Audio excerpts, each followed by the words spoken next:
We often think of lie detection as a high-tech endeavor, relying on polygraphs and other physiological measurements. However, there's a simpler, more accessible way to spot deception language. Lying is cognitively demanding. Constructing a believable lie and remembering its details requires significant mental effort. This effort can manifest in subtle but telling ways in a person's language. The way people tell a story, the words they choose, even the structure of their sentences can reveal more than they intend.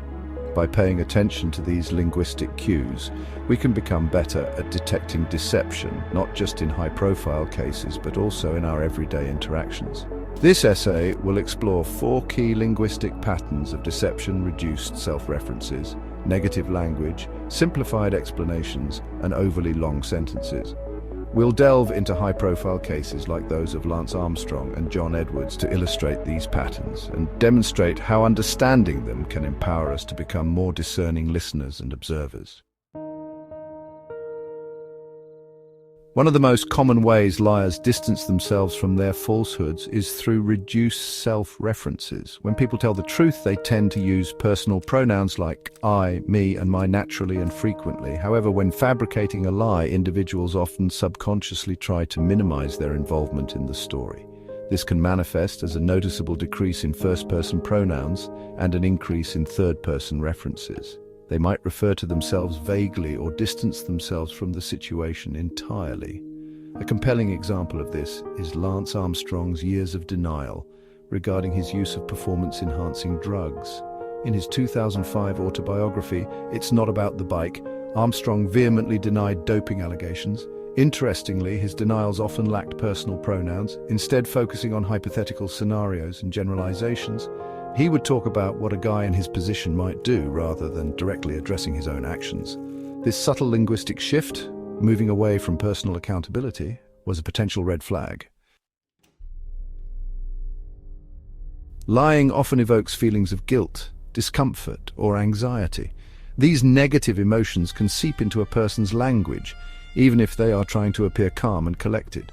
Liars may use more negative language than usual, such as words like hate, not, never, or terrible.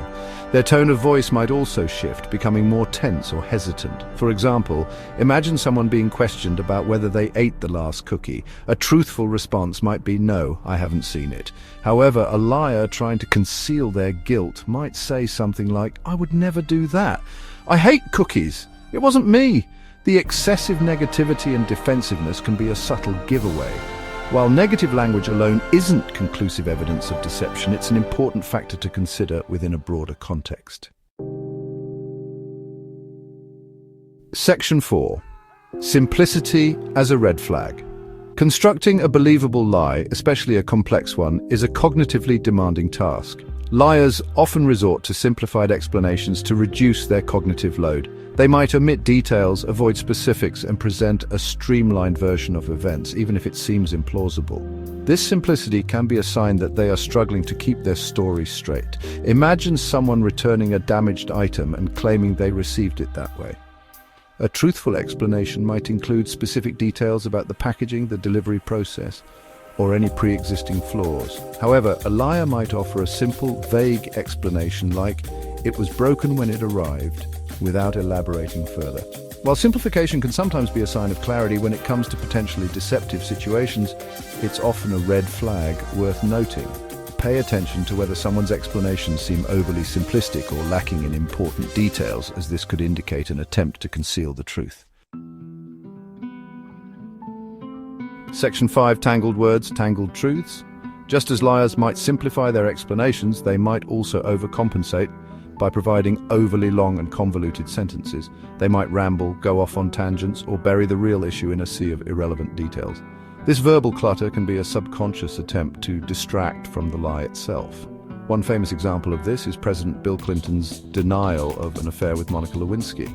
His infamous statement, "I did not have sexual relations with that woman," was technically true based on a narrow definition of the term. However, the convoluted nature of his denial and his subsequent attempts to pass words raised suspicions and ultimately contributed to his impeachment. When someone's explanations become excessively long-winded or difficult to follow, it's essential to consider whether they are trying to bury the truth in a web of words.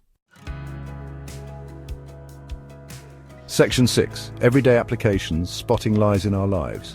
While the examples discussed so far involve high-profile cases, the linguistic patterns of deception are equally relevant in our everyday lives.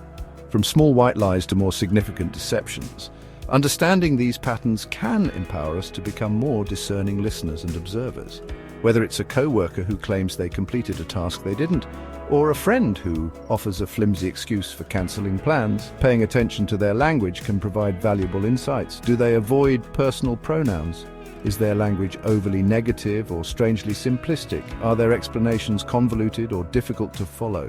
While these linguistic cues are not foolproof lie detectors, they can serve as valuable red flags, prompting us to ask further questions, seek clarification, or simply be more cautious in our interactions. By becoming more attuned to the language of deception, we can navigate our social and professional lives with greater awareness and discernment.